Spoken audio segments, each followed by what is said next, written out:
আসসালামু আলাইকুম। মুরগির গিলা কলিজা আর চামড়া দিয়ে এত মজার একটা রেসিপি আজকে আপনাদের সঙ্গে শেয়ার করব। খেয়ে মনে হবে যে গরুর ভুঁড়ি খাচ্ছেন।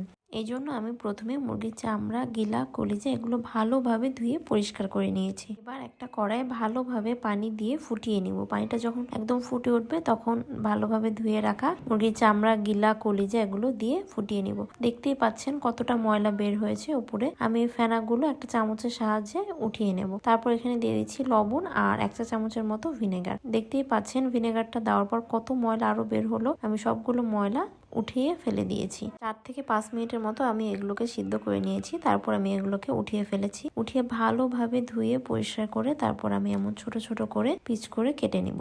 আপনারা চাইলে এখানে চামড়াটাও একসঙ্গে সিদ্ধ করে এভাবে কেটে নিতে পারবেন। এবার এখানে দিয়ে দিব পরিমাণ মতো লবণ, হলুদের গুঁড়া, মরিচের গুঁড়া। আপনারা যে যেমন ঝাল খান সে অনুযায়ী আপনারা এখানে মরিচের গুঁড়াটা দিবেন। আমি দিয়ে দিচ্ছি জিরার গুঁড়া, সামান্য আদা বাটা ও সামান্য রসুন বাটা দিয়ে এগুলোকে আমি ভালোভাবে হাত দিয়ে মাখিয়ে নিব।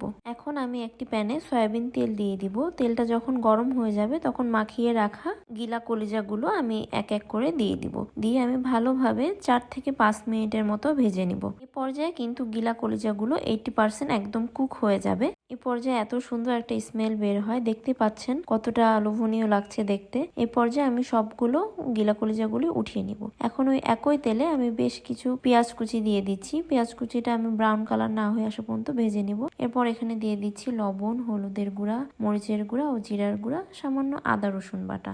মরিচের গুঁড়ার পরিমাণটা কম বেশি করে নিতে পারেন। আমার কাছে মনে হয় একটু বেশি ঝাল ঝাল হলেই এই রেসিপিটা খেতে বেশি ভালো লাগে। মশলাটাকে আমি ভালোভাবে কষিয়ে নিচ্ছি 2 থেকে 3 মিনিটের মতো। আমি এই পর্যায়ে সামান্য পানি দিয়েছিলাম। এবার আমি ঢাকনা দিয়ে ঢেকে 2 থেকে 3 মিনিটের মতো রান্না করে নিব। ঢাকনাটা তুলে দেখতেই পাচ্ছেন আমার মশলাটা একটু পুড়ে গিয়েছিল। আমি মশলাটা কষাতে রেখে আমি একটু অন্য কাজে গিয়েছিলাম, এর মধ্যে মশলাটা পুড়ে গিয়েছে। এখন আগে থেকে ভালোভাবে ধুয়ে রাখা চামড়াটা আমি দিয়ে দিচ্ছি। দিয়ে মশলার সঙ্গে ভালোভাবে মিশিয়ে 2 থেকে 3 মিনিটের মতো কষিয়ে নিয়ে আমি সামান্য পানি দিয়ে ঢাকনা দিয়ে ঢেকে 4 থেকে 5 মিনিটের মতো রান্না করে নিয়েছি। ঢাকনাটা তুলে আমি সামান্য জিরা গুঁড়া দিয়ে আগে থেকে ভেজে রাখা গিলা আর কলিজাগুলো আমি দিয়ে দিচ্ছি।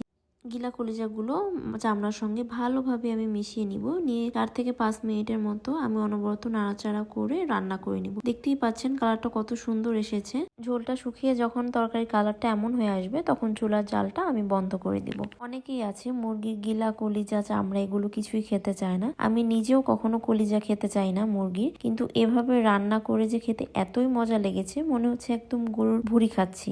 গরম গরম ভাত দিয়ে এটা কিন্তু খেতে অসম্ভব মজা লাগে। ভিডিওটি শেয়ার দিয়ে রাখতে পারেন যেন বানানোর আগে দেখে নিতে পারেন। এমন নতুন নতুন ভিডিও পেতে চাইলে আমার পেজটিকে ফলো দিয়ে পাশেই থাকবেন। ধন্যবাদ।